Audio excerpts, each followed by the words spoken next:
Good morning student. चलिए science का online class start करते हैं। बच्चों, पिछला जो वीडियो था उसमें हम लोगों ने रिवर्सिबल चेंज और इरिवर्सिबल चेंज के बारे में पढ़ा था। आज हम लोग पढ़ेंगे आगे। चलिए आज हम लोग पढ़ेंगे साइक्लिक, पीरियोडिक एंड असाइक्लिक यानी कि नॉन पीरियोडिक चेंजेस, यानी कि आवर्ती और अनावर्ती परिवर्तन। चलिए आगे बढ़ते हैं। Look carefully at the minute and second hands of the clock, यानी कि घड़ी के मिनट एवं सेकंड के कांटों को ध्यान से देखें। द सेकंड नीडल और hands take 60 second to come back to the initial position. देखिए बच्चों, बताया जा रहा है कि सेकंड का कांटा 60 सेकेंड के पश्चात अपने मूल स्थान पर वापस आ जाता है। It continue to move at the same speed, ठीक है, तथा पुनः अपनी जो गति है ना, उसको कंटिन्यू करने लगता है। आगे बोला जा रहा है, in the same way the minute hands also comes back to the initial position after 60 minute and continue moving at its own unchanging speed. ठीक है, यहाँ पर बताया जा रहा है कि इसी प्रकार, ठीक है, यानी कि सेकंड के कांटे की तरह ही मिनट का कांटा भी 60 मिनट में, है ना, 60 मिनट के अंतराल के पश्चात अपनी मूल अवस्था में वापस आकर पुनः अपनी निर्धारित गति करने लगता है। आगे देखते हैं। In the same way night and day, low and high tides, new moon and full moon etcetera occur after regular time intervals. ठीक है, आगे बताया जा रहा है कि इसी प्रकार दिन और रात, ठीक है, ज्वार और भाटा, और यहाँ पर देखिए बच्चों, new moon and full moon यानी कि अमावस्या और पूर्णिमा आदि एक निश्चित समय के बाद ही होते हैं। आगे देखते हैं। The changes that repeatedly occur after a regular time interval are known as periodic change। ठीक है, यानी कि अतः ऐसे परिवर्तन जो एक निश्चित समय के बाद पुनः दोहराए जाते हैं आवर्ती परिवर्तन कहलाते हैं। ठीक है, चलिए आगे देखते हैं। You must have scene Ripon fruit fall from tree, यानी कि आपने पेड़ों से पके फलों को गिरते हुए देखा होगा। Does the fruit fall after a fixed time period, क्या फल एक निश्चित अवधि के पश्चात गिरते हैं। Can you predict the time of fall of the next fruit, ठीक है, क्या आप प्रिडिक्ट कर सकते हैं, यानी कि अगले फल के गिरने के समय की आप भविष्यवाणी कर सकते हैं। चलिए आगे देखते हैं। The recurrence of event such as moment of rocks and shifting of mountains, cyclone और flood can not be predicted. ठीक है, आगे बोला जा रहा है कि you must have seen the occurrence of event, ठीक है, जो इवेंट है, जैसे कि यहाँ पर बताया गया है, moment of rocks and shifting of mountain, cyclone and floats can not be predicted, यानी कि चट्टानों का खिसकना, तूफान या बाढ़ का आना ऐसी घटनाएं हैं जिनके एक बार होने के बाद, ठीक है, निश्चित समय के बाद पुनरावृत्ति की भविष्यवाणी नहीं की जा सकती। चलिए आगे देखते हैं। आगे दिया है बच्चों, therefore change which do not occur after a fix time period are known as non periodic change, यानी कि ऐसे परिवर्तन जो निश्चित समय के पश्चात पुनः नहीं होते, ठीक है, उन्हें हम अनावर्ती परिवर्तन कहते हैं। आगे देखते हैं। Classify the following as periodic और non periodic changes and write them in your notebook. ठीक है, आगे बोला जा रहा है कि नीचे दिए गए परिवर्तनों को आवर्ती एवं अनावर्ती परिवर्तन के रूप में वर्गीकृत कर अपनी कॉपी में लिखें। चलिए आगे देखते हैं। देखिए बच्चों, यहाँ पर टेबल 5.5 में, ठीक है, कुछ एग्जाम्पल दिए गए हैं।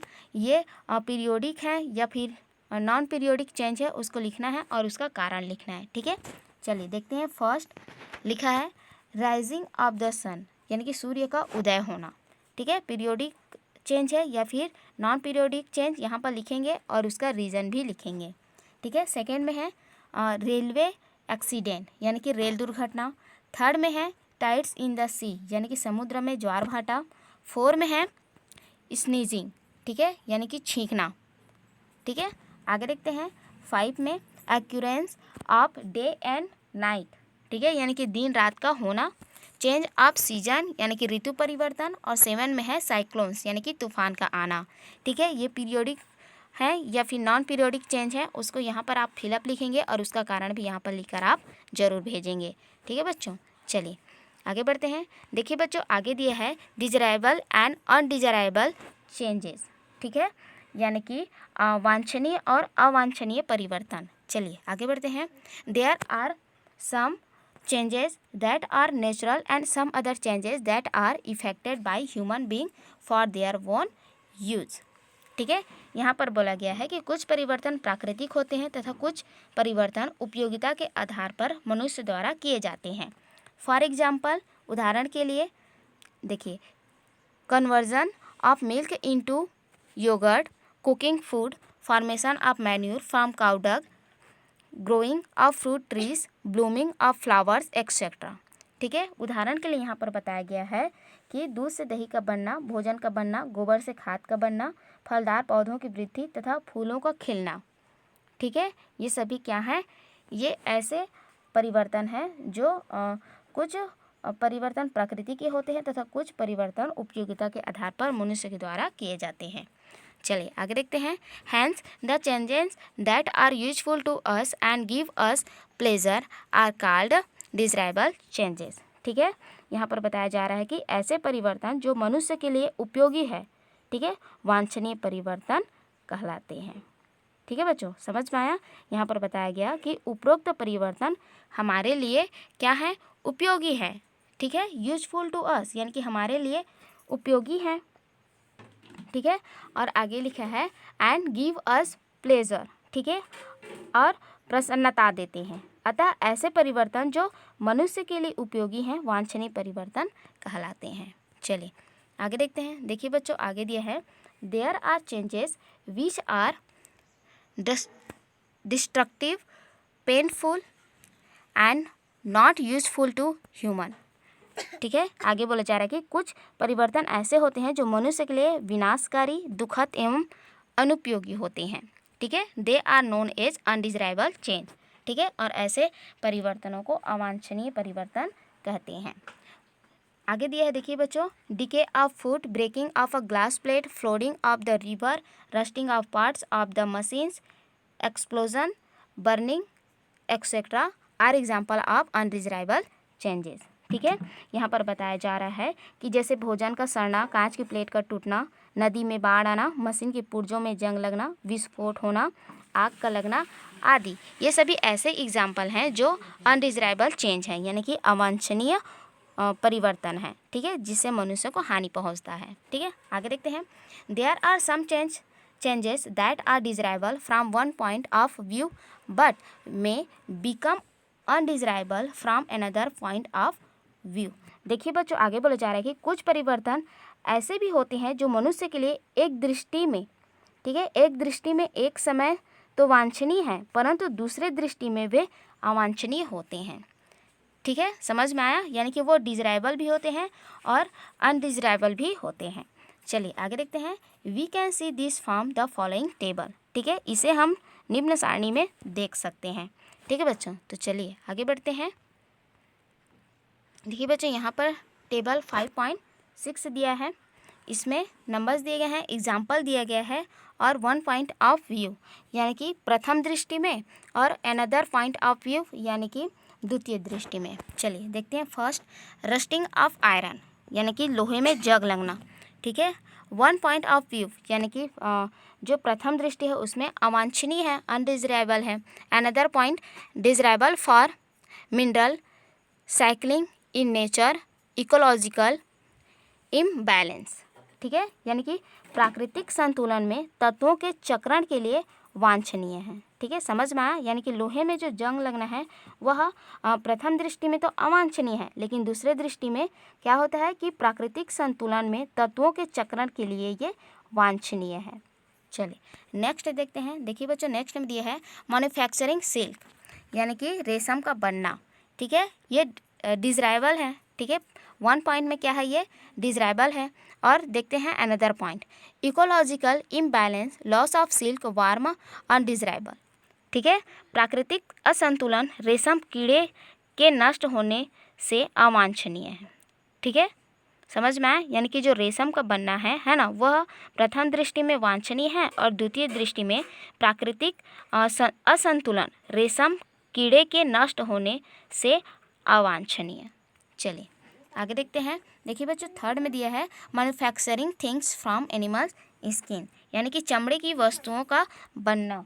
ठीक है, चमड़े की वस्तुओं का बनना। देखिए 1 पॉइंट क्या दिया है, डिजराइबल, यानी कि अवांछनीय। ठीक है, चलिए आगे देखते हैं।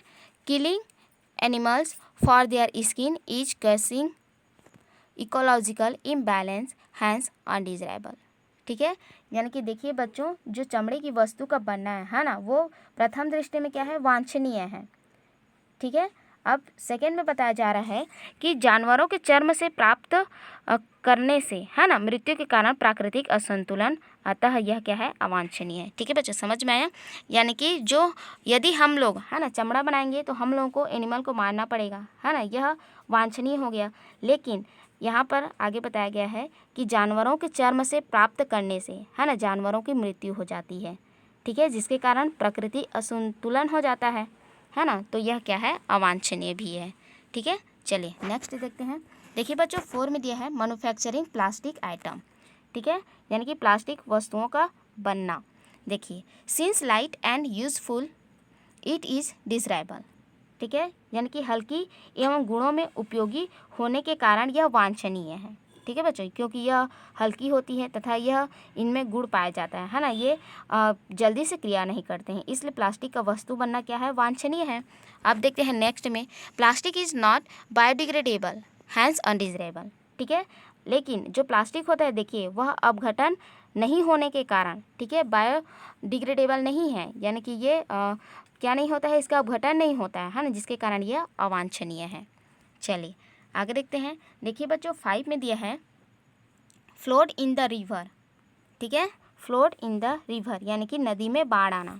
आगे देखते हैं, loss of life and material hence undesirable. ठीक है, यानी कि इसके कारण जन धन की हानि होती है। ठीक है, इसलिए यह क्या है, अवांछनीय है। आगे बोला गया है कि increase in fertility of soil after float desirable. ठीक है, यानी कि बाढ़ से भूमि के उपजाऊ होने के कारण ये क्या है, वांछनीय है। ठीक है बच्चों, तो यहाँ पर कुछ ऐसे एग्जाम्पल दिए गए हैं जो क्या है, प्रथम दृष्टि में यह वांछनीय है, ठीक है, और दूसरी दृष्टि में अवांछनीय है। ठीक है बच्चों, तो देखिए यहाँ पर आप लोगों को समझना है कि कुछ ऐसे एग्जाम्पल हैं, है ना, जो क्या है, अनडिजराइबल भी हैं और डिजराइबल दोनों हैं। ठीक है बच्चों, तो आज के लिए इतना ही। नेक्स्ट वीडियो में आगे पढ़ेंगे, तब तक आप इस वीडियो को पढ़िए, फिर से समझिए। नेक्स्ट वीडियो में आगे पढ़ेंगे, तब तक के लिए थैंक यू।